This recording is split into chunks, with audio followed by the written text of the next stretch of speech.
Amigos, mi llamo Shewa. Bienvenida a mi canal.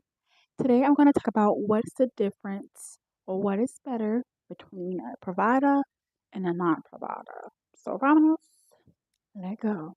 Okay, so I'm going to tell y'all what happened. I hope this mic is working. If it's not, I'm going to try to speak loud. Um, what inspired this video? I literally got up this morning. I said I'm going to go to the park and just do some content or whatever. And by the time I walked out of my house, there was maybe several dudes, like maybe 3 or 4 that spotted me. One of them stopped traffic because he was looking at me, and the other just came close to me to work out, and I've never saw the man before a day in my life. So I thought to myself, like, wow, it would really be nice to live in a Pravada because at least then I'll have a lot of privacy. So here we are talking about what's the difference, what's better, being in a Pravada or not being in a Pravada. Okay, so I'm gonna first talk about why a non-Privada is kind of like why it sucks. Um, I don't live in a Privada, but I visited people in Privadas and kind of sort of lived in one for maybe like a month or two. So I kind of got a idea of like what's the difference between the two. And I also heard some stories in the streets about people who tell me. Okay, so this is based off of experience and also hearsay. So in Privadas, uh, no, I'm supposed to be talking about non-providers. Okay, this is why I don't like living in a non-provider. There's a lot of noise. Okay, it's the reason why I have to get a mic to make videos because you're gonna hear everything. There's a lot of soliciting. There's a lot of people selling things. People will literally knock on your door, ask you for money, especially if they know you're American or you foreign. They knocking on your door asking for money. But luckily, the way I live, the way my house is set up, you really can't access my door like that. But yeah, people will knock on your door and ask you for money. They will follow you where you live at. They will stare at your door and they will be waiting for you. And some people will literally be asking you for money or asking you for something to help them. And some people will try to sell you things. Um, there are a few businesses on my block, and the bread man just passed so every day they pass over here with the loud horns. And not only the bread man, it's like other people too. People selling gas, people selling services, people what do you call some people? I don't know what you call them. People that repair like washing machines that they'll feel like they'll buy it from you. Like if you have an old washing machine or something like that, they'll buy it from you. And you get that a lot. Who else passes? The milk guy passes. You hear like a little cow audio. You hear moo. If you're in Merida, you already know what I'm talking about. Okay, because the man be all over the city, and he just have these loudspeakers on his car, advertising his business. He sells like milk and butter, and you would be like, you can't really sleep in the city because you could be like trying to sleep in. Maybe like you want to sleep in past 12. Here come the noise. People advertising, loudspeakers advertising. You don't deal with all of that in providers. Okay, you don't deal with all of that. But you gotta deal with that if you're in a non-provider. Okay. And let me see what else I got on my notes. Yeah, it's irritating to hear all of that noise like that. You know what I'm saying? And like I've had clients tell me that, they had people to knock on their doors. And these are people who don't live in providers, obviously. Had people to knock on their doors, asking them for money, following them home, asking them for money. I've seen people on the streets go through other people's trash cans. I saw this girl, and I wish I would have recorded it because I don't want anybody to be alarmed if you see things like that happening in Merida. This is definitely occurring if you're not living in a Pavada, by the way. They will go through your trash can, baby. They will go through your trash because we don't have trash cans. But they will go through your trash. I seen it too many times. So it was to the point where I had to like put a sign on my trash bag and to ask people not to like please don't go through my trash because I don't want to have to clean up all that mess. Um, I don't want to have to, you be thinking it's the cats and the dogs. Girl, no, it be the humans. It be the people going through your trash cans. So Yeah, you don't have to deal with that in a provider.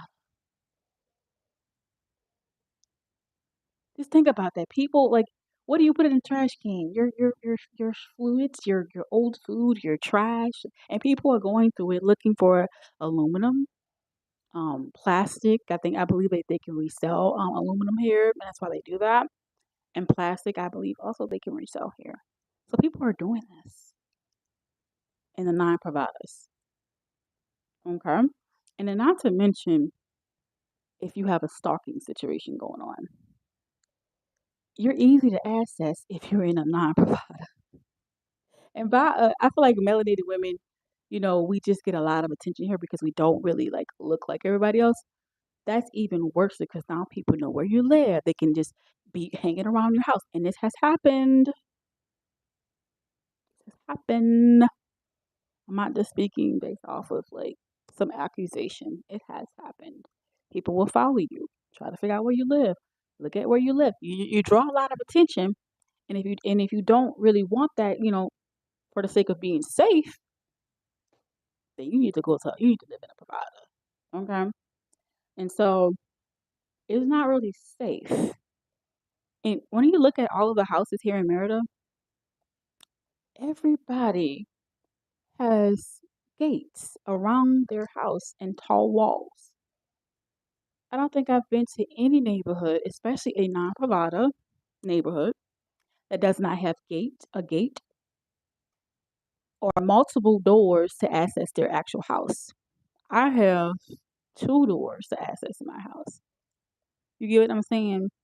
There's always a gate. There's always a gate. And I'm like, and everybody has a dog. Let me just mention that. Your dog is your security. Everybody has a dog in the neighborhood. Everybody. And if that's how they're building their houses,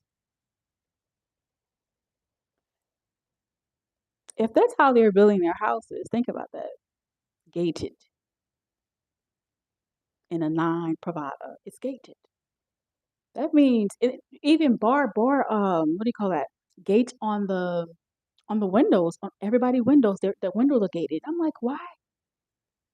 Oh, okay. Because they know something that we don't. That maybe it's not, because petty theft is a thing here. It's a big thing here. I haven't really heard any stories about people breaking into people's houses, but I guess the people were like, "We've got to be safer than sorry." You know what I mean? And so we're gonna put some bars on our gates, even on the second and third floors. I've seen gates, bars. It's like all this security in a non-provider. It must means common sense. It must means that you need to have it if everybody in your neighborhood has bars on their windows and their gates and their doors and have more than one door to get to their actual house. That must mean something. You know what I'm saying? I met somebody the other day and they were like, I don't want to live in a provider. And I'm like, girl, if you're watching this, be glad you live in a provider for the sake of security. Okay. So I don't like the fact that non-providers are very open. Like I said, anybody can come knock on your door, ask you for money. People could stalk you, and especially if you are a person who stand out, they gonna find you. Okay, maybe I'm sorry, you stand out like a sore thumb. They gonna find you. They're gonna turn and watch where you going. Where do you live? And if it's a guy and you're a woman, if he likes you, he's gonna be circling the block looking for you. But they're not gonna harm you or anything like at least I hope not. But anyway, people going through the trash can. We got the security. Everybody has gates around there. What else we got? Random people going in the trash. Random people knocking on your door. We said all of that stuff. With dealing with a non-provider, it's open. You have a lot of more freedom than providers, which I will get to in a little bit. And sometimes they have glass on their gates, but I don't think that's really important to mention. It just shows you like they are just prepared for anything. Yeah, they're just prepared for anything. So basically, living in a non-provider can be a little bit ghetto. It can be a little ghetto. So, okay. Yeah. And then let me mention this one. The neighborhoods. Everybody know everybody. Everybody know everybody. If you walk out your house as a melanated person, they're gonna stare at you, they're gonna look at you. And I always have my neighbors, and I've never seen the neighbors or don't remember meeting them, but they'll be like, "Hola, vecina," and I'm like, "Oh, I'm your neighbor." That's how you say neighbor in Spanish. I'm like, "Oh, I never saw you before," because like everybody knows everybody, so everybody must be going around in circles because there's these little community groups for every neighborhood on WhatsApp, so they be talking. Okay, every neighborhood has a community group chat WhatsApp, and they talk. Okay, they talk about things. There's a community there. It's the same way in Providence, but everybody knows everybody. I don't know if you're comfortable with that, but just pointing that out there. That's all I'm saying. So, what are some benefits of living in a Provada? Why do I prefer a Provada? Well, it's quiet. You don't have too many neighbors, and usually Provadas attract a certain demographic of people, like a certain kind of people. I ain't gonna say demographic, but usually the people are wealthier. They are busy. They work a lot. Sometimes this is people 34 houses, uh, business people, and also possible. This is not a pro, but possible these people can be drug lords or something. You don't know. Like 'cause people have money in Mexico. You gotta be how you get that money. You feel me? So that's some pros and a little bit of cons of living in a Privada. Also, they're hitting fees for things. And I don't know if y'all probably seen a few videos out there on social media of people claiming that the security guards wouldn't allow them to leave their own property or like not allow them to come back in. Like if you owe them money, they will do that. What are some other scenarios? Now, sometimes I be thinking people just be making up stuff, but we ain't gonna get into all of that. But these are some things I've heard about living in a provider. Like, why is it bad?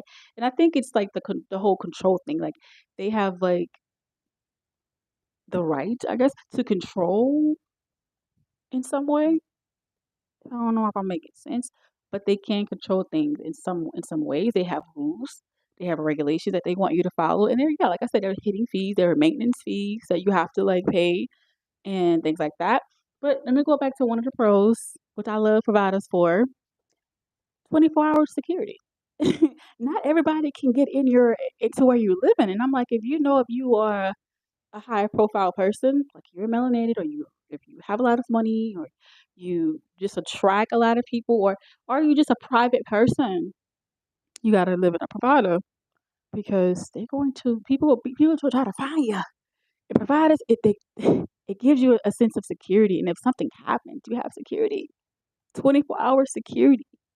Okay, and the good thing about having security in a provider is that if you have a package or something, and they don't leave the packages out on the door, out. You know how in the states, if you have a package from Amazon, they could leave it out on the porch.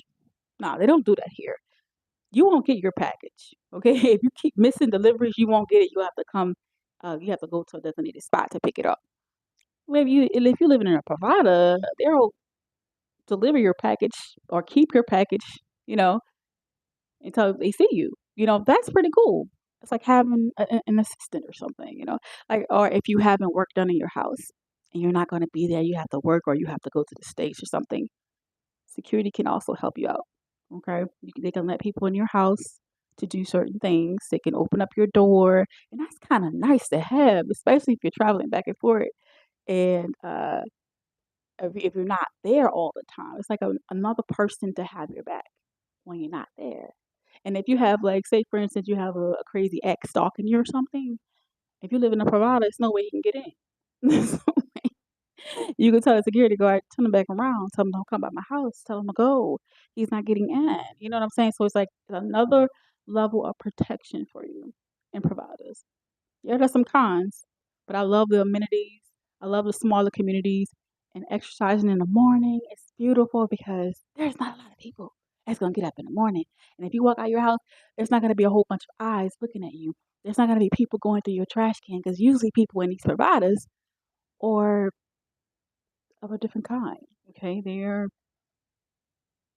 you know wealthy. I guess you could say wealthy or people with money and people who are usually respectful or whatever.